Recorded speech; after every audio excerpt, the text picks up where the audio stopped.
Journalist's job is to authentically report what is happening and to talk more and more about the shortcomings of the government so that democracy can be strengthened, so that democratic functioning can be strengthened. And that's our job. We are supposed to bring in more and more voices of the marginalized people, of the people who are unheard, not people who are powerful. Hello friends, my name is Abhay Kumar and today Anuradha Bhasin, executive editor of Kashmir Times, is joining us from United States of America. She is there on a fellowship and she is likely to come back to India in a couple of months. You know her.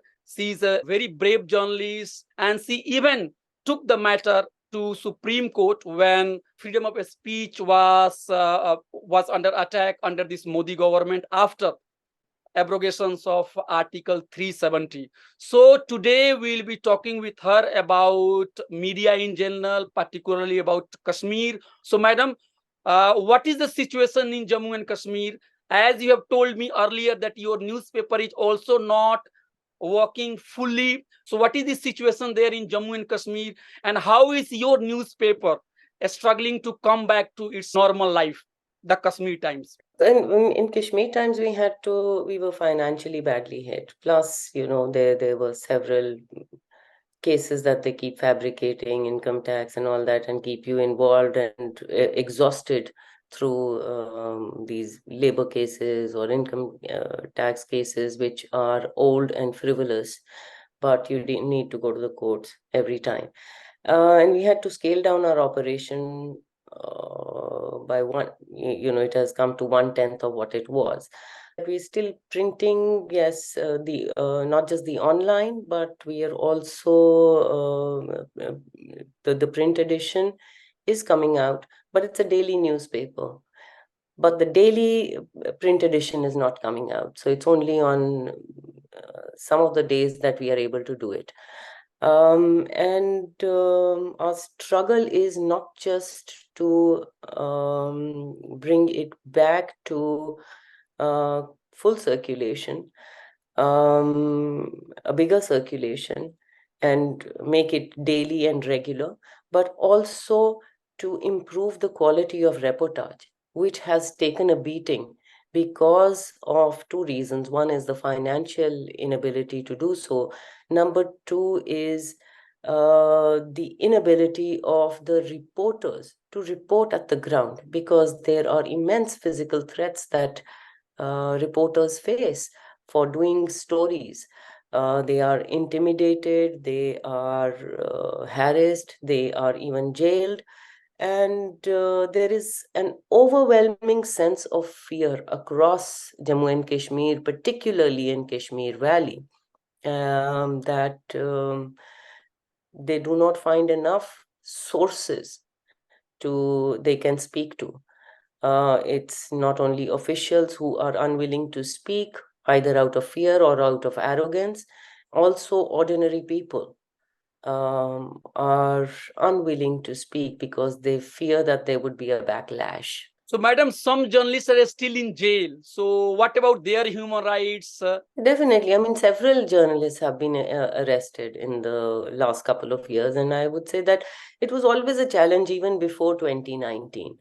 One of the arrests took place in 2018, but even before that, because Jammu and Kashmir has been a volatile region, there has been a lot of violence, and journalists, like all other citizens of the state, were caught between the guns of the militants and the security forces. So there were always threats.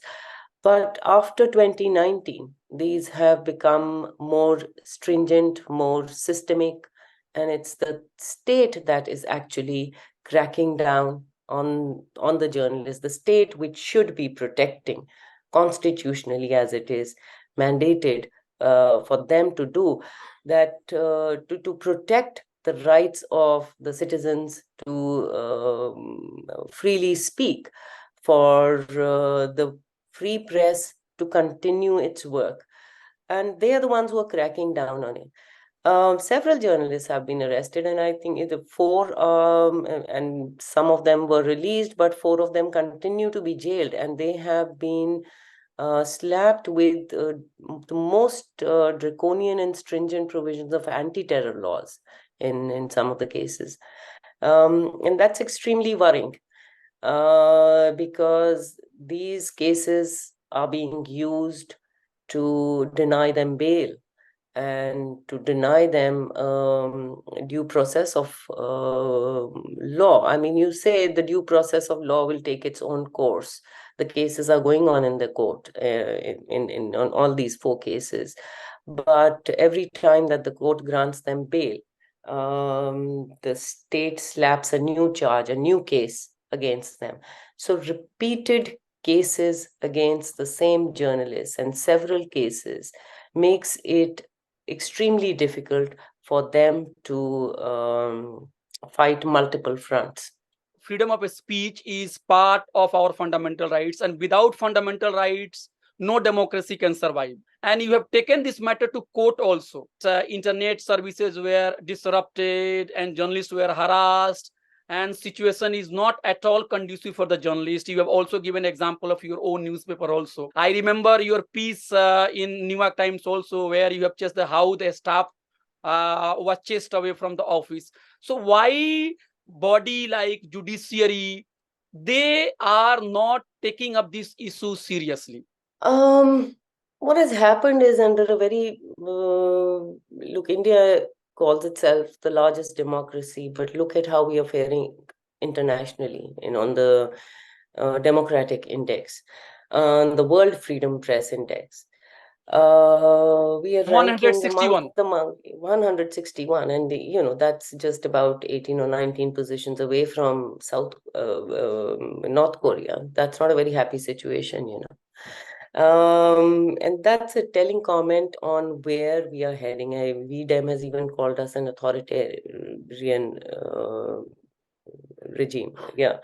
So, and under an authoritarian regime, what is happening is that the democratic institutions are being hollowed out and weakened constantly. And judiciary is no exception, unfortunately. So, though there have been some, we still have hope in the judiciary because there have been some significant observations by courts in some of the cases. There have been some significant decisions taken by the courts, even in the internet case. Though it was something to do with fundamental rights, and the courts should have dealt with the case with an immediacy. It took about 5 months for the court to come up with a decision, but the decision was a fairly favorable one, where it has upheld that internet is a fundamental right and that it cannot be restricted for prolonged periods. So some of the observations of the court in that case are pretty landmark and significant. But I feel that these delays, the procedural delays, somewhat weaken democracy, somewhat weaken the rights of the people, and embolden the state to further take away their civil liberties. But madam, if institutions were so vibrant, how could it be possible that internet services were disrupted for the longest period? Some newspaper even reported that it has never happened in any democracy. Yes, definitely. Look, the court took a long time to decide on it. The court should have done it with an immediacy because it pertained to fundamental rights of 14 million people who had been pushed behind an iron wall, who had no connectivity. Journalists were unable to do their work, and that's why I approached the court. But there were other people who were impacted. Businesses were impacted. Education was impacted. People, these days people apply for jobs or for further education online. They could not do it. People who got interview calls could not avail of it. Health services were disrupted. Many of the health services that are, for the socially backward or economically backward people are digitized, and the hospitals did not have internet connections.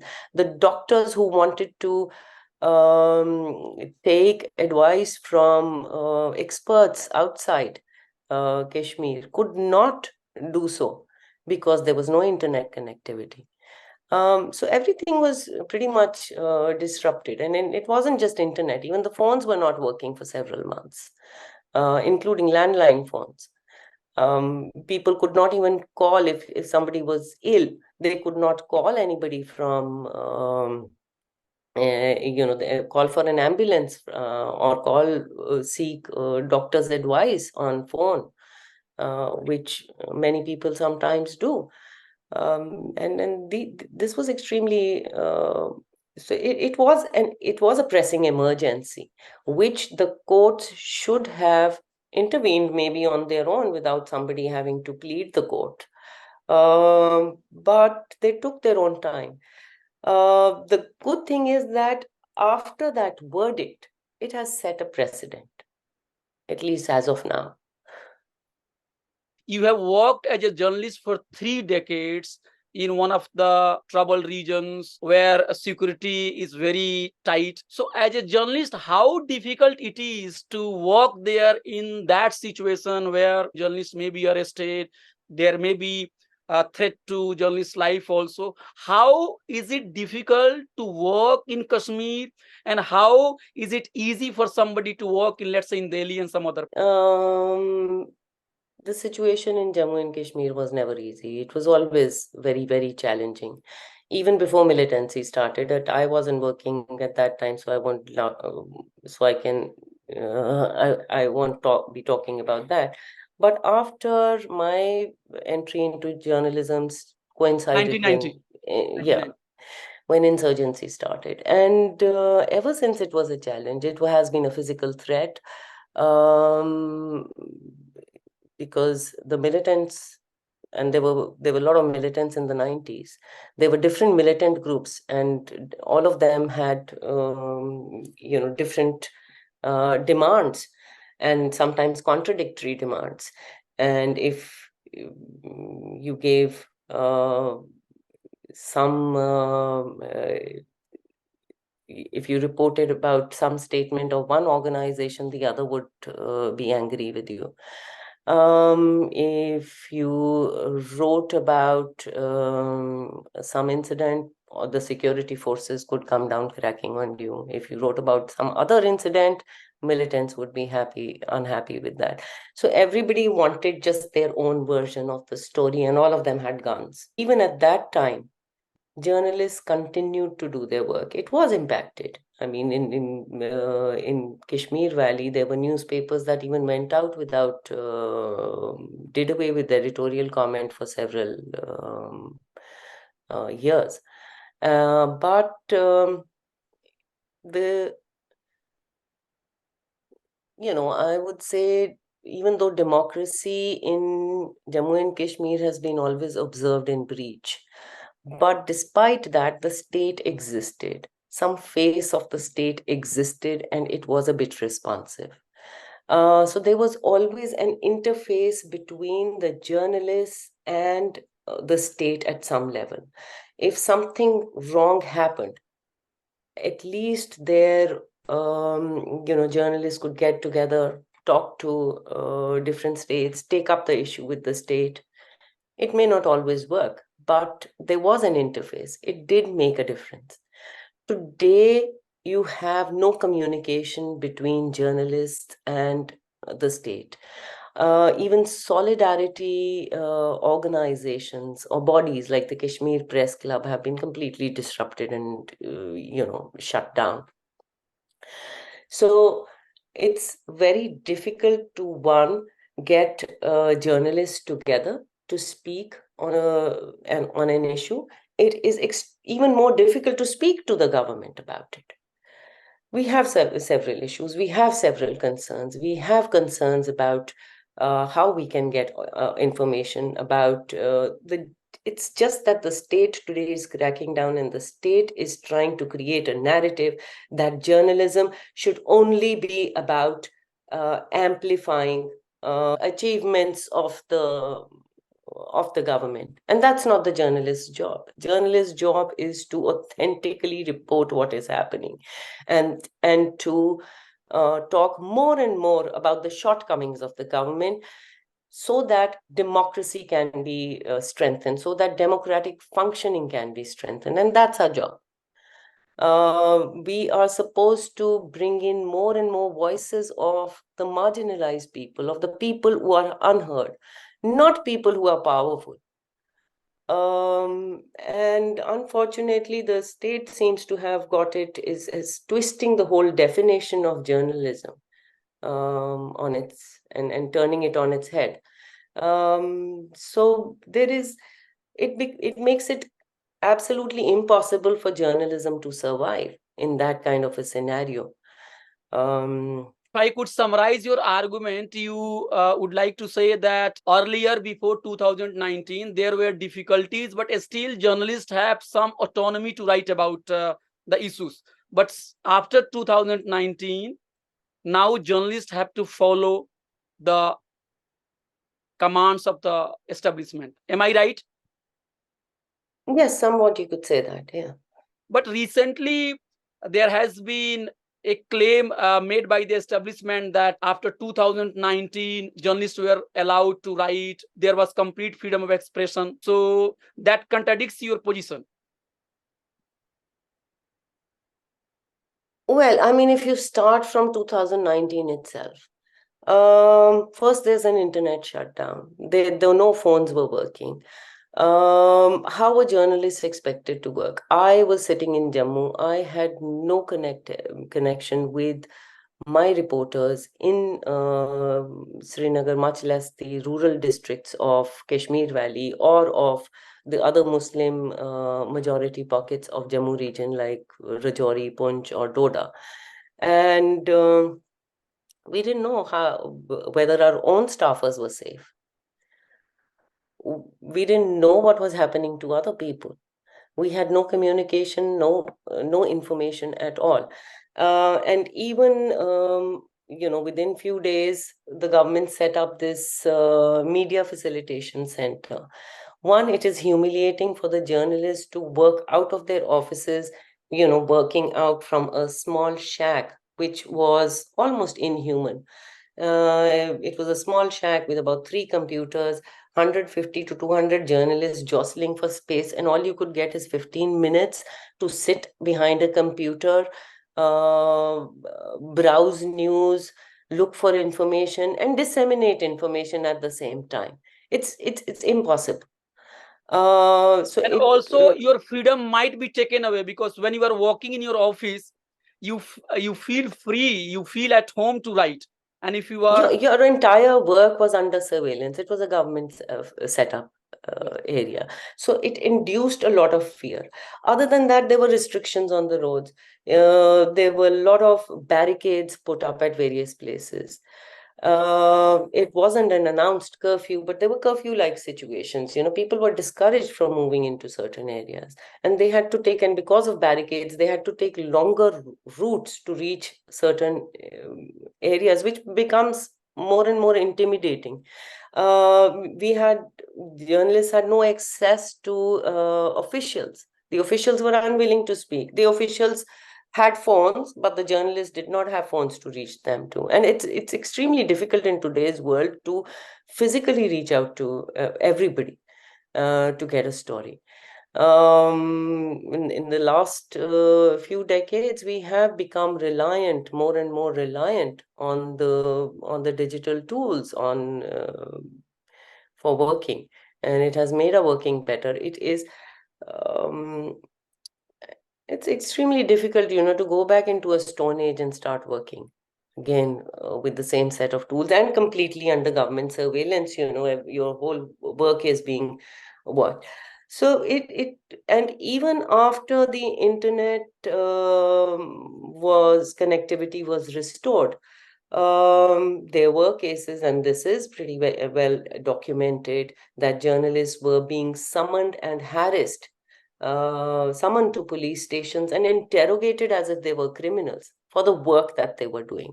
Why have you done this story? Why is this word come up here? So even for a little critical word, and they continue to be summoned. While that, the few journalists who were earlier summoned, they still came out public with what was happening. Now it has been normalized. It continues to happen.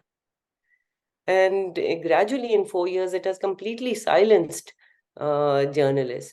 But the seeds were sowed right in the very beginning.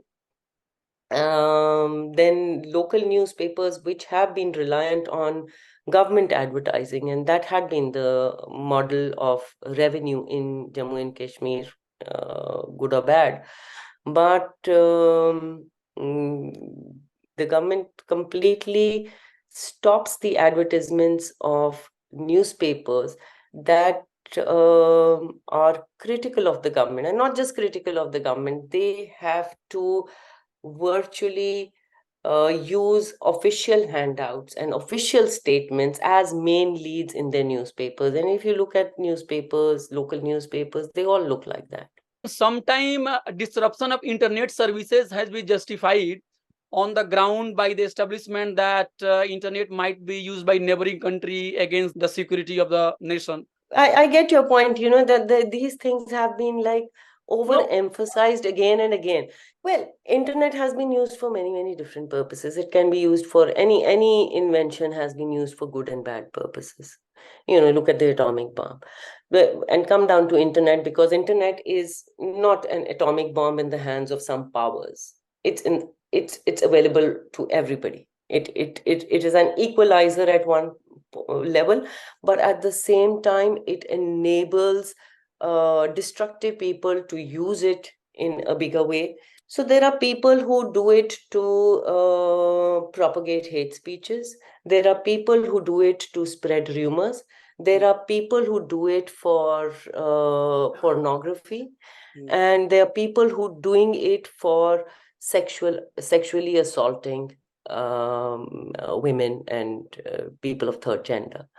And this is happening constantly. Are we using internet to shut down? Are we shutting down internet to combat all these challenges everywhere, or is it working? It doesn't. So you cannot shut off services for ordinary people, for people who need it for their daily lives. Internet today is a daily need. And you cannot punish, there would be few elements who would be disruptive, who would be destructive anywhere in the world. You cannot punish 95 or 96% of people for the folly of 3 or 4% people. You're not doing it in other cases. You're not doing it to end pornography. I mean, if that is, people are using it for fraud, for for stealing people's money. That is being used digitally. Why is this government talks about digital India? This government talks about digitizing everything, but at the same time, you want to take away that digital freedom of the people. So internet can be used for multiple purposes. So your argument is that let's stop the misuse. Don't cut the internet completely. Yes, definitely. Crack down on the misuse. Try and find ways. The whole world is struggling with that kind of a situation. I'm sitting here in the USA. I'm in the heart of Silicon Valley. Do you think internet is not misused here by some people? It definitely is. But here the focus is on trying to find ways how to combat it, how to come up with better inventions to combat that. not to ban. I am not from Jammu and Kashmir. I am from North India. And generally, when I read mainstream newspaper, particularly Hindi newspaper, so they do not represent the issues of Jammu and Kashmir in correct spirit. So, what is the reason? That's a problem that predates the Modi era, now even more so, because a vast section of the media has become you know, uh, completely the lapdog of the present government.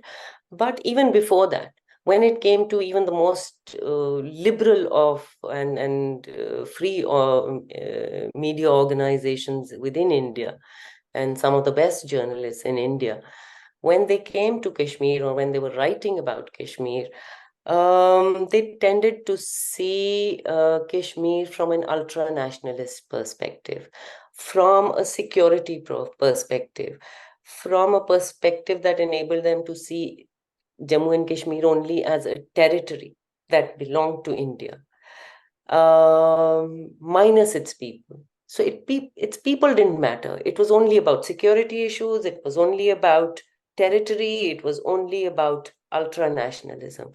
And so the people were always sacrificed. And so, so Kashmir has always been treated very differently, even by national media, mostly. So, have Even you before. ever tried journalists sitting in Delhi, editors, big editors? Have they ever tried to have some kind of arrangement where you could contribute some stories there? We were working on this. We've been talking about it at several gatherings, several workshops, maybe even trying to work out some arrangements, which is why, some bits and pieces did appear. That unless the Hindi heartland or maybe the rest of India is correctly informed about the pains of Jammu and Kashmir, I think the government will not be under pressure to do justice to them. This is what I feel. The problem in India mainly, I think all over India and in Kashmir included, I think some democracy, barring that dark period of emergency, there was democratic functioning. There was somewhat a free press existing. And I think everybody took it for granted. We didn't work for a better way of saying things. We didn't work for strengthening the independence of the press enough. And that is something we really need to think about today. When we look back, we took things for granted. We didn't think that things would come to such a pass. As a journalist, I also feel very sad that when it comes to GDP, India is considered as fifth largest uh, economy. But when it comes to freedom of expression or free press, as you have said earlier, India stands at 161 positions. Why media has not gone so deep? What are the reasons? And I won't say that, when you talk about GDP is growing, and that's a narrative that the government often uses to say, oh, we are doing so well. We've never done so well before. And if you look at the GDP, and then there's something very misleading about the figures that are often being peddled. And that's a job for the economists to probably further investigate. But if our economy is really doing so well, why are we slipping down on the hunger figures? Yes. Why is poverty increasing? Why is there so much disparity? Where is the concentration of wealth in this country? In a few hands. Whereas in the hunger index, India is slipping badly. The largest democracy, a growing economy. It doesn't make sense. So everywhere, and I think these things are kind of linked. When your democratic quality is impeded, your society is in tatters, and your economy is also, it's not doing that great, but you're just trying to do a cosmetic arrangement to make it look great. And journalism, I think it fits into that puzzle. Ex-Twitter CEO has made a statement in an interview that Modi government put pressure on Twitter to delete some contents, to block some accounts which were critical of the government's positions during the farmers' protest. So, do you Right. think that your statement has been validated? Definitely so. I mean, look at and it's not just we have these recent digital IT rules. They give government the power to decide what kind of content would be offloaded, what kind of content would be branded as fake or objectionable, and they have the power to decide it.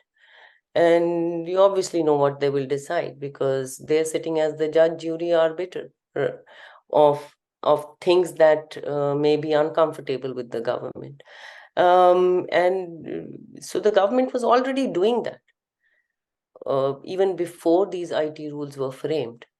But they're much in line with that. Now, when the IT rules are going to be implemented, it would be done on a larger scale of offloading things that the government is deplatforming, even people's accounts, not just their content. It's pretty frightening. We've seen that happen in Kashmir, and in Kashmir today, I think it's also kind of self-censorship. You see, Kashmir completely disappeared from social media, other than they're talking about, they just post maybe uploading their pictures or just maybe landscapes or things like that, but they're not saying anything. You don't see any of that. You don't see journalists sharing their own work. Why there are two sets of rule when the BJP supporters, if they make statements, derogatory statements, inflammatory statements against minorities, no action is taken. On the other hand, if Muslims or weaker section critical of the government, they are put under the bars. Yes, definitely. That is the case because there is a rise of a majoritarian. This is a majoritarian government, and it is trying to appease a majoritarian Hindu sentiment. So it's cracking down on minorities and particularly Muslims, who have been demonized for long. And that's also ideologically the ideological underpinnings of this party and its parent organization, the RSS. It's in accordance with all of that. The crackdown that you see on minorities, the crackdown you see on Christians, more Dalits, on Muslims particularly, and whereas that is something over which the media doesn't speak, a larger section of the dominant media, which has become a lapdog. But whereas individuals or civil society members or politicians who will speak up and stand up for these truths, uh, they are being vilified, they are being attacked on social media, they are being arrested, they are being slapped with um, several criminal cases, including anti-terror cases.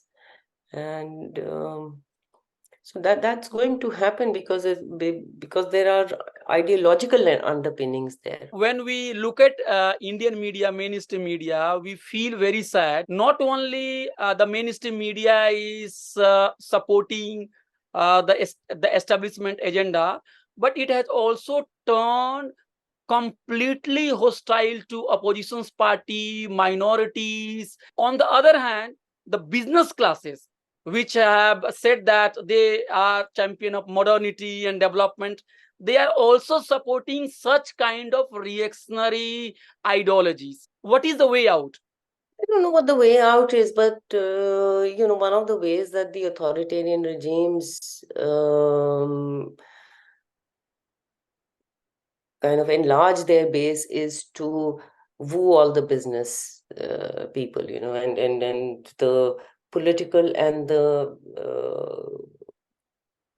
politicians need money, and the people with money need politicians, and that nexus is pretty natural. So it's very easy to woo them, and once that happens, they become more and more powerful. The situation in India is worrying, extremely distressing, and I don't know where it is headed, even if it this we stop it right now. Because what the present government has done is unleashed hatred on a large scale, and that hatred and that the biases are running very deep into the society. They've gone deep into the society. The poison has been injected very deeply into the society, and that's going to take a lot of time to reverse, lot of time and effort, visionary leaders to reverse that kind of a process. I really can't say where it is headed, but I'm not so pessimistic. India has had a long history. It has had a turbulent history, and if you look at the world over, we've had in many other parts of the world, they have grappled with these situations, and they found a way to come around. All I can say is it's a long process. It requires patience, it requires thinking, it requires knowledge, it requires visionary leaders. And once we have that, I think we could do it. Concluding remarks, again, we go back to Kashmir. You are likely to come back to India soon. If our conversation is reaching somehow the establishment, what is your advice for them? How to restore peace? How to make Kashmir prosper? I think not just Kashmir, even for India. For India today, it is very worrying. I don't know. Kashmir is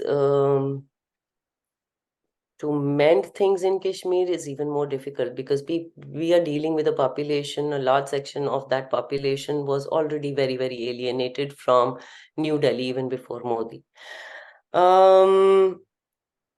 And today it has reached levels we don't even know about, because there's no information, there is no reportage from Kashmir. People are not speaking, there's complete silence. But as far as India is concerned, it is on a we're standing at a very dangerous turn today. And I think they need to think about it. They have been talking about framing everything in within the paradigm of nationalism and jingoism, and they need to stop that. They need to think like patriots. And patriots means they need to not just think about territories. They need to not just think about one community. They need to think about people of India. What do people of India need? What will bring them together? And I think they if they really start thinking about that, they will have the right answers, what they should be doing. So will you support that the minimum thing which the government can do is to undo abrogation of 370, which even the opposition party is not talking about? Yes, they haven't been talking about, but today I'm worried, even if they undo that, if that is going to be enough. Kashmir is very complicated, and it has had old history of wounds which people have suffered. Today, I'm not sure how deep that sense of hurt and sense of bitterness has steeped in to the population. I cannot say. I hope not. I hope it is irreversible. It is reversible and not irreversible. But somewhere a beginning has to be made, so that could be a good beginning to undo that. It could be a good beginning because that can instill confidence, and that's how things can move forward. Madam, for last 3 decades, you have done wonderful journalism, very brave and courageous, and not many women journalists are working in a trouble region. So you are one of them, and we just pray, we just wish that things become normal, and we hope you come back to India, and we need you very urgently. Thank you, ma'am, for Thank you so much. Thank Thank you.